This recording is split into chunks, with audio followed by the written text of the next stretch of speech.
Journalism. Journalism, the collection, preparation, and distribution of news and related commentary and feature materials through such print and electronic media as newspapers, magazines, books, blogs, webcasts, podcasts, social networking, social media sites, and email, as well as through radio, motion pictures, and television.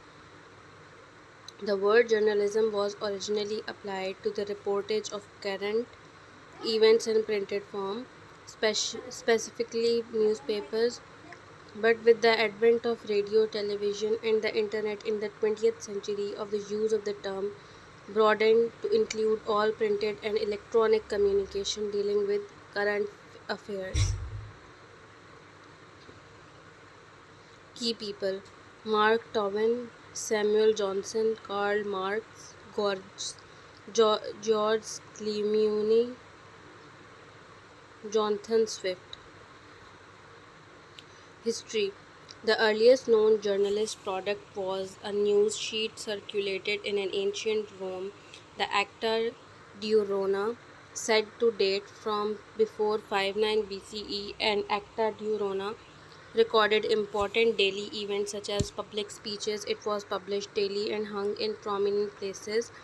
In China during the Dynasty, a court circular called a Bao or report was issued to government officials. This gazette appeared in various forms and under various names, more or less continually, to the end of the Qing dynasty in 1911. The first regular published newspaper appeared in German cities and in Antwerp about 1609. The first English newspaper, the Weekly News, was published in 1622.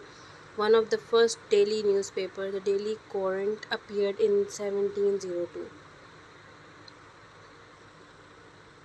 At first hindered by government-imposed censorship, taxes, and other restrictions, newspapers in the 18th century came to enjoy the reportorial freedom and indispensable function that they have retained to the present day. The growing demand for newspapers owing to the spread of literacy and the introduction of steam and then electric driven presses caused the daily circulation of newspaper to rise from the thousands to the hundreds of thousands and eventually to the millions.